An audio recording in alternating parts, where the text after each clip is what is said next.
Paul is associating the knowledge of the Messiah King, his arrival, with something going on in the skies. That much we can say. And Revelation 12 gives us a pretty easy thing to track in an astronomy program. If you plug it in, oh, you get some really interesting things that are the outcome. Now, I'm going to go through some of this. But before I do it, let me say what I'm not saying. There are those in evangelical circles who, evangelical is the right word, even though they're kind of dated, except for D. James Kennedy. If you've heard of D. James Kennedy, he has a book on the gospel and the stars. E.W. Bullinger had a book like that. Seiss had a book like that. Their belief was that you could look at the constellations of the skies and they told you the entire plan of salvation. Like they went through the Romans road in the heavens. I don't believe that. Okay, that overclaims the data.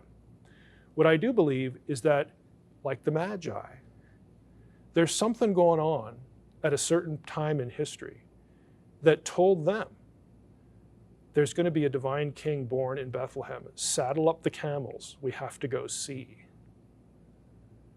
Jews would have noticed it.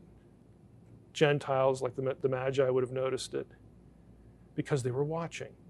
And they believed that the Creator God, the God of Israel, was capable of telegraphing stuff like this. This is the time. You could calculate it, depending on what calendar you used, by calendar. I don't think it's a coincidence that the Dead Sea Scrolls calendar that the Qumran people used is the only calendar in the ancient world that creates a time window for the Messiah's arrival that matches Jesus. Okay, I don't think that's a coincidence.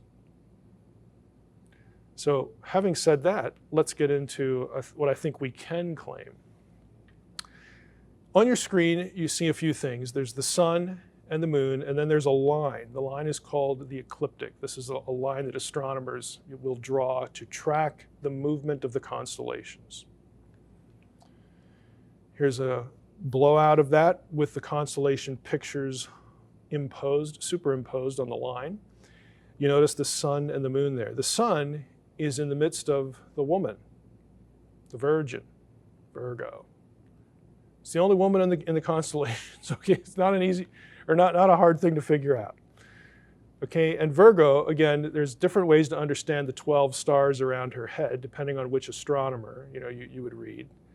That you can get 12 stars in this or that method, but again, she's the woman with the 12 stars, the Virgin who is about to give birth. The sun is in her midst.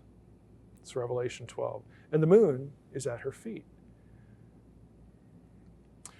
There she is, just alone.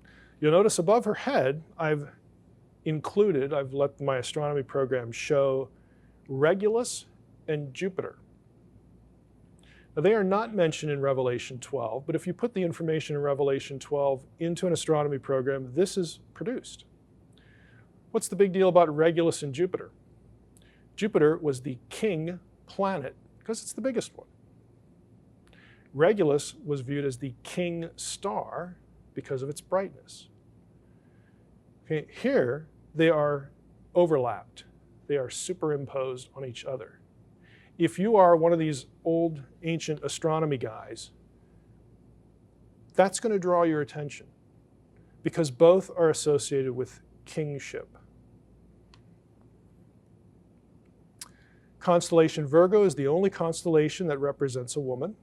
For 20 days, Virgo was clothed with the sun, but the exact day when the moon was under her feet at the same time, and by the way, when Regulus and Jupiter intersect, and this is the view over Jerusalem, by the way, that could only occur during an 80-minute period within those 20 days. Okay, astronomy is linked to time, so we can calculate. You'll notice I've put the stick figures in now for the constellations so you can see this a little better. We've got in the center there, that's Virgo. She doesn't look as attractive as a stick figure. Sun, moon at her feet. Jupiter and Regulus co-joined. And what is the constellation above Virgo? It's the lion. It's Leo. What does that mean to a Jew? The lion is the sign of what? The tribe of Judah, okay? Judah, Regulus and Jupiter are intersecting in Leo. You know what? I can imagine the conversation between the Magi. You know what was that king? You know, what tribe was he supposed to be from? Oh yeah, Judah. And you notice below her feet, in modern astronomy programs, we have two constellations. One is Libra, the other is Scorpio. In the ancient world, they were one constellation, and it was like a scorpion with pincers. And scorpions were at times referred to as a dragon, but you have another option for the dragon. That is Hydra, also located below Virgo, but off the ecliptic. So astronomers and people who are into this kind of subject matter, you know, Jewish astronomy, would they have thought of Hydra as the dragon under the woman's feet, or would they have thought of Scorpio, okay, the combination? Doesn't really matter, you got two choices. Okay, he's ready to devour the child when the child is born. Now, if you look at this picture, there are a number of things going on here. There's the intersection of Regulus and Jupiter. It's in Leo, the Lion of Judah. You have the woman, the sun in her midst, the moon at her feet. You got the 12 stars, of course, you know, all this stuff. You got the dragon.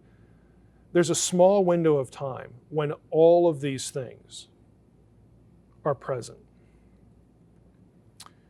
And that time is 3 BC, and this is the part that freaks some people out. September 11th.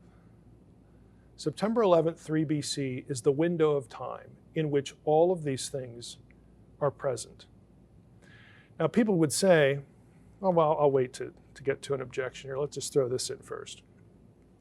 September 11th, 3 BC date also corresponded, what a coincidence, to Rosh Hashanah, Tishri 1, New Year's Day for Jews, and the Day of Trumpets.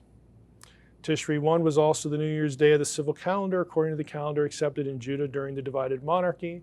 In other words, it marked the first day of the reign of every new Davidic king. What a coincidence.